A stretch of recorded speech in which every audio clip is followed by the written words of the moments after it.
Hello दोस्तों, क्या आपके घुटने में इंजरी हुई है और एमआरआई पर एमसीएल टीयर लिखा हुआ आया है? तो इस वीडियो को शुरू से लेकर लास्ट तक पूरा देखिए और आपको पूरा समझ में आ जाएगा कि एमसीएल स्प्रेन या एमसीएल टीयर क्या होता है और इसका इलाज कैसे कराना चाहिए। हेलो दोस्तों, ऑर्थोपेडिक से जुड़े विभिन्न वीडियोज़ की श्रृंखला में एक बार फिर हम आपका बहुत बहुत स्वागत करते हैं। दोस्तों, समय समय पे कमेंट सेक्शन में लोग मुझसे पूछते रहते हैं कि एमसीएल के बारे में भी सर आप वीडियो बनाइए। तो मैं एक विस्तार से एमसीएल के बारे में वीडियो बनाने वाला हूँ कि मीडियल कोलेटरल लिगामेंट क्या होता है, इसकी चोट कैसे लग जाती है, ये कैसे सही हो सकता है, और अगर इसकी चोट एसीएल के साथ लगती है तो इसका कैसे इलाज है, और अगर सिर्फ एमसीएल लिगामेंट टूटता है तो इसका क्या इलाज है। दोस्तों, एमसीएल जो लिगामेंट है वो हमारे घुटने के अंदर की तरफ होता है।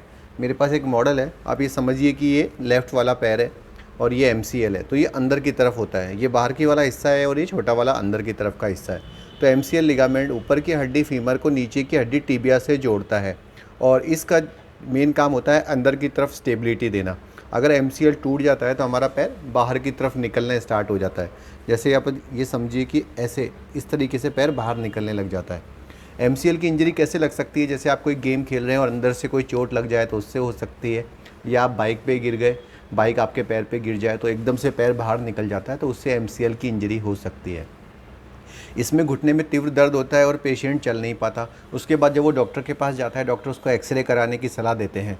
ज़्यादातर एमसीएल की इंजरी में एक्सरे नॉर्मल आता है दोस्तों, लेकिन पेशेंट को पैर को चलने में दिक्कत आती है और वो पैर को फोल्ड नहीं कर सकता और स्किन पे भी नीला या काला ऐसा निशान पड़ जाता है। फिर वो डॉक्टर की सलाह पर एमआरआई कराने के लिए जाता है। ज़्यादातर इसमें जो एमआरआई है दोस्तों, वो 3 टेस्ला एमआरआई करानी चाहिए, जिससे कि एमसीएल की एसीएल की डिटेल इन्फॉर्मेशन होती है। जब वो एमआरआई कराते हैं तो उसमें पता चलता है कि एमसीएल का ग्रेड 1, ग्रेड 2 या ग्रेड 3 टीयर है, साथ में एसीएल का ग्रेड 1, ग्रेड 2, ग्रेड 3 टीयर है। तो एसीएल के बारे में तो हमने अलग से वीडियो बनाया हुआ है, जिससे कि आप नीचे लिखे गए डिस्क्रिप्शन में जाके चेक कर सकते हैं। ये वीडियो हम स्पेशली फोकस कर रहे हैं एमसीएल इंजरी पे। दोस्तों, एमसीएल एक बहुत ही स्ट्रॉन्ग लिगामेंट है। इसके 2 पार्ट होते हैं, सुपरफिशियल लिगामेंट और डीप लिगामेंट।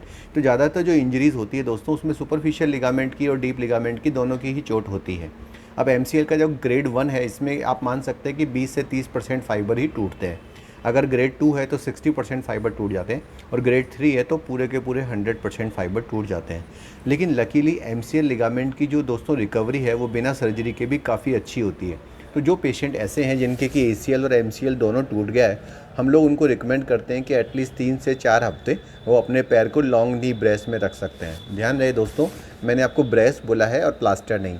काफ़ी सारी जगह क्या होता है कि घुटने में प्लास्टर लगा दिया जाता है। अगर आप प्लास्टर लगाते हैं तो उससे एमसीएल तो हील हो जाता है, लेकिन एक रिस्क बना रहता है कि घुटना जाम भी हो सकता है। लिगामेंट के लिए एकदम परफेक्टली पैर को सीधा रख के प्लास्टर लगाने की कोई आवश्यकता नहीं है। उसकी जगह आप नी ब्रेस लगा सकते हैं और नी ब्रेस के साथ डेली ही पैर को थोड़ा थोड़ा बेंड करने की कोशिश करते रहना चाहिए। आपको कोई मालिश नहीं करनी, कोई तेल नहीं लगाना, धीरे धीरे प्यार से जितना हो सके आराम से धीरे धीरे पैर को बेंड करना है और ये टारगेट रखना चाहिए कि 4 से 6 वीक्स में पूरा पैर बेंड हो जाए। लेकिन at the same time patient को जब वो चलता है या सोता है तो नी ब्रेस लगा के रखना चाहिए, क्योंकि चलते या सोते वक्त अगर ब्रेस नहीं है तो वो पैर बैंड खा सकता है और एमसीएल की हीलिंग में डिस्टर्ब हो सकता है। लेकिन उसको कोई बेड रेस्ट करने की ज़रूरत नहीं है। अगर उसके दर्द ज़्यादा है तो वो वॉकर यूज़ कर सकता है, लेकिन उसको ऐसा उसकी बस बिस्तर पे ही लेटा रहे और प्लास्टर लगा दे, ये ट्रीटमेंट सही नहीं होगा। अगर प्लास्टर लगा दिया जाता है तो उसमें क्या होता है कि जब 1.5 से 2 महीने बाद प्लास्टर खुलता है तो पैर पूरा ही जाम निकलता है और फिर पैर को बैंड करने के लिए बहुत ज़्यादा एक्स्ट्रा मेहनत करनी पड़ती है। तो पेशेंट जब 4 से 6 हफ्ते तक अपने पैर को नी ब्रेस में रखता है और बेंडिंग करता है, उससे क्या होता है कि एक तो सूजन काफ़ी कम हो जाती है, दूसरा जो एमसीएल है उसकी ज़्यादातर हीलिंग हो जाती है। उसके बाद जब हम चेक करते हैं तो कई बार हम दोबारा एमआरआई करा लेते हैं या फिर क्लिनिकली चेक कर लेते हैं। अगर हमें लगता है कि एमसीएल की हीलिंग हो गई है तो सिर्फ एसीएल के ऑपरेशन से काम चल जाता है। अगर उसको एसीएल की इंजरी साथ में है तो ऑपरेशन के दौरान भी हम चेक कर सकते हैं। जब हम कैमरा डालते हैं तो हमें पता चल जाता है कि इसका एमसीएल सही हुआ है या नहीं हुआ। अगर एमसीएल सही नहीं हुआ तो उसे सर्जरी से रिपेयर कर सकते हैं। अब एक सवाल आता है कि क्या ऐसी कंडीशंस भी है जिसमें शुरू से ही एमसीएल जैसे ही इंजरी हो तुरंत ही सर्जरी कर दी जाए? जनरली दोस्तों, क्योंकि एमसीएल के कंजर्वेटिव या बिना सर्जरी के रिजल्ट इतने अच्छे हैं कि हम कोशिश करते हैं कि एमसीएल की सर्जरी ना की जाए। अगर कभी कभी ऐसा होता है कि फीमोरल या टिबियल अटैचमेंट से एमसीएल का अवल्जन हुआ है तो उसको आप सर्जिकली रिपेयर कर सकते हैं। लेकिन अगर एमसीएल का मिड सब्सटेंस टीयर है, यानी एमसीएल बीच में से टूटा है, तो हम इसकी सर्जरी नहीं करते और कोशिश करते हैं कि इसको कंजर्वेटिवली ट्रीट किया जाए। तो आप अपनी रिपोर्ट को आप ध्यान से पढ़िए। अगर आपको डाउट है तो आप हमारे व्हाट्सएप ऑनलाइन हेल्प प्रोग्राम की मदद ले सकते हैं, जिसमें नीचे लिखे गए नंबरों पर आप अपनी रिपोर्ट भेज सकते हैं और हम आपको हेल्प करने की कोशिश करेंगे। अगर MCL फीमोरल अटैचमेंट से या फिर टिबियल अटैचमेंट से टूटा है तो इसे सर्जरी द्वारा फिक्स किया जा सकता है चोट लगने के तुरंत बाद। लेकिन अगर MCL बिल्कुल बीच से टूटा है तो हम इसको कुछ दिनों तक नी ब्रेस में ही रखते हैं और उम्मीद करते हैं कि अपने आप सही हो जाए। तो आप अपनी रिपोर्ट को उससे खुद ही इवेलुएट कर सकते हैं। अगर आपको कोई पार्ट समझ में नहीं आ रहा तो आप हमसे शेयर कर सकते हैं, हम आपकी हेल्प करने की कोशिश करेंगे।